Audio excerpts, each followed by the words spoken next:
Shalom. Pada hari ini saya sudah bertemu dengan Bapak untuk melakukan proses wawancara mengenai penelitian mata kuliah Eksiologi Episkopal. Jadi kami akan berbincang-bincang sedikit mengenai bagaimana sistem pemerintahan tentang episkopal. Jadi kami akan melakukan wawancara. Salam Pak. Halo. Perkenalan ke Pak Guardo Daniel Sidaputar Pak. Jadi Pak, ada beberapa pertanyaan yang masukin ke Bapak mengenai sejarah tentang episkopal.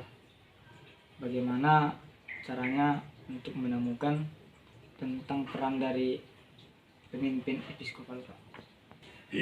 Yang saya bilang, mengerti dulu definisi episkopal, dan untuk itu ya baca ada kamus daripada ya yang memberikan pengertian itu episkopal dan bentuk-bentuk pemerintahan gereja yang lain juga, sehingga kita bisa mengerti episkopal. Kalau ditanya bagaimana pemerintahan episkopal itu ada definisinya itu. Ya, episkopal. Nah, gitu. Jadi Pak, sewaktu dalam pimpinan Bapak, bagaimana konsep kekuasaan pemimpin untuk mengarahkan umat Katolik? Setiap pemimpin lahir pada zamannya dan dia memimpin sesuai dengan kondisi pada waktu itu. Gitu. Itu seorang pemimpin. Sebenarnya di dalam kepemimpinan tidak bisa ini apanya. Jadi setiap zaman menuntut seorang pemimpin. Lawatannya tidak bisa disamakan zaman sekarang dengan zaman lalu. Itu makanya saya katakan, semua mengatakan bahwa ya, seorang pemimpin dalam gereja berbeda dengan seorang pemimpin di dalam negara. Ya. Apa yang dituntut di dalam gereja itu soal rohani, tapi itulah pengalaman saya di dalam memimpin gereja. Ya, dan sering itu kadang-kadang tidak bisa hanya mengandalkan pengetahuan, ilmu. Sering saya di dalam membuat satu keputusan seperti ilham, maksudnya datang yang bukan dipikirkan jauh-jauh sebelumnya. Itu kita terima sebagai pekerjaan roh Tuhan. Jadi tidak bisa kita sudah begini keadaan, beginilah apanya untuk membuat suatu tindakan, tidak bisa. Namun pun itu ya kita harus juga mempertimbangkan itu, tetapi bukan satu-satunya pengetahuan atau ilmu yang kita andalkan kan di dalam memimpin. Ada kekhasan gereja ada, kita sudah mengakui gereja itu gereja Tuhan kan. Iya. Tentu kalau gereja Tuhan kita harus ada ya turut sertanya Tuhan untuk memimpin itu. Kita sebagai hamba Tuhan ya kita harus yakin ya siapa yang kita layani. Dengan demikian ya ada rendahan hati. Sebab kita harus tetap berpikir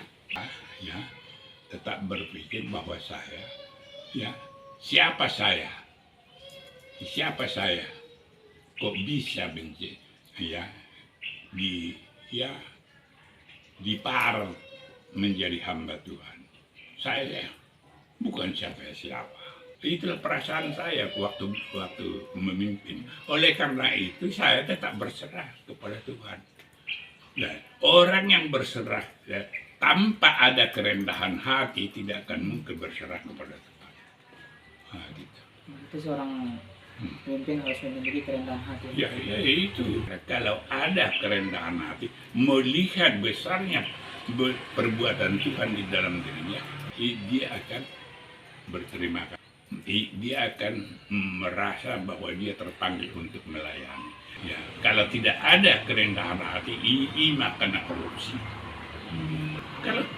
Kalau kita yakin bahwa gereja itu, ya, gereja itu adalah punya Tuhan, kita harus yakin bahwa pemimpin gereja itu adalah Tuhan. Ya. Tuhan yang berdaulat atas gereja, Tuhan yang berkuasa atas gereja. Kita hanya pelayan. Dengan demikian kita tidak perlu takut, tidak perlu bimbang, sehingga kita memikirkan diri kita sendiri. Cukup Tuhan. Jadi Pak, kalau misalnya begini Pak, jika terjadi penyalahgunaan, pemimpin untuk memimpin gereja, apakah yang harus dilakukan? Penyalahgunaan itu akibat tidak percaya bahwa itu milik Tuhan. Dia hanya bahwa itu adalah dia terpanggil menjadi biso, menjadi pemimpin adalah suatu kesempatan. Itu yang dipikirkan. Tetapi dia bukan berpikir sebagai pelayan Tuhan. Kalau dia ada pelayan Tuhan, dia harus rendah hati dan dia harus percaya bahwa Tuhan itu akan mencukupkan segala-galanya bagi hamba-hambanya. Berarti pemimpin itu memang harus betul-betul berdasarkan pelayanan hati ya Pak ya.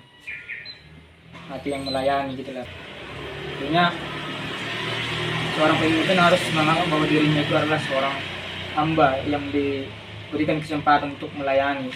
Dia harus sadar dan dia harus terima bahwa dia tidak lebih daripada seorang pelayan. Bagaimanapun tingginya jabatannya itu atau sebagai seorang bisu, harus makin merendah hati dan harus melihat bahwa segala sesuatunya itu yang dia terima di dalam hidupnya, ya harus itu adalah perbuatan Tuhan. Memungkinkan dia hidup dari hari ini untuk hari sampai. Siapa yang buat? Kalau dipikir ya Tuhan. Apakah misalnya prinsip dasar seorang pemimpin supaya keberadaan gereja itu dapat maju?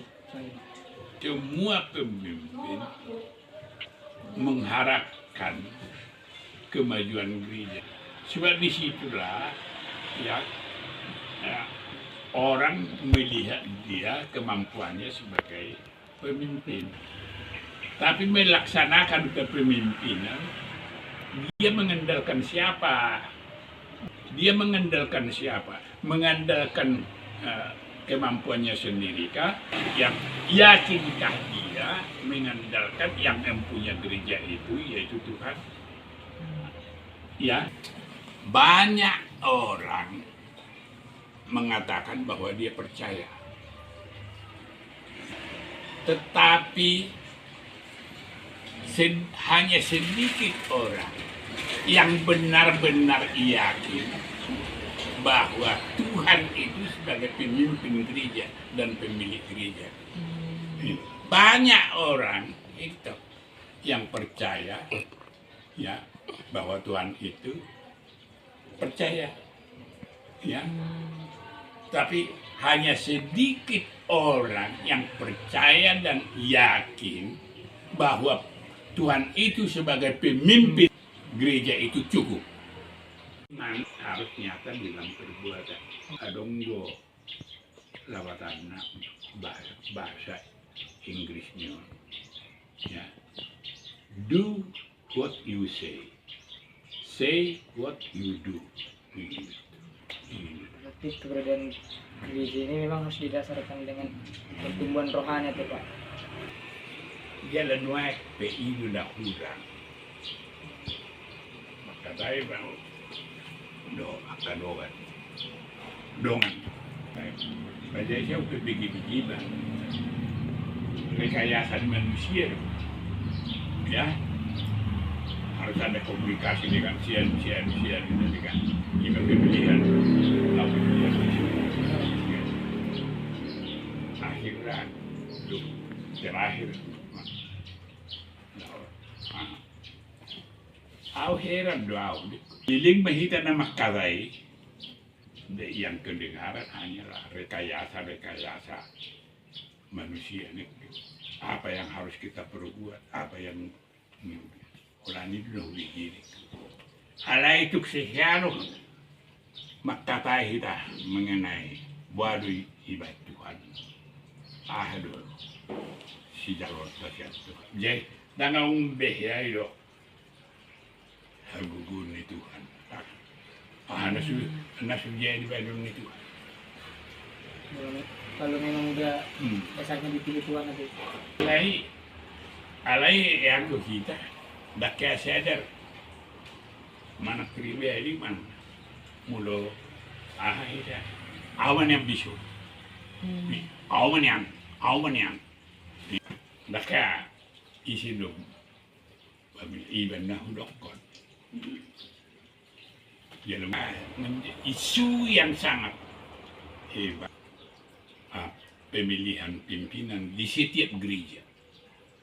Ada gereja yang membuat, tetapi setiap ini mau menjauhkan diri, jangan terlampau dalam, jatuh ke dalam dosa. Itu kan, song hakai nama baik kalahi. Nah, ngeboto aku, memilih nasi nurat, ada. Sampai di mana ini bisa kan kemurnian gereja dan apa ndak arah buat ini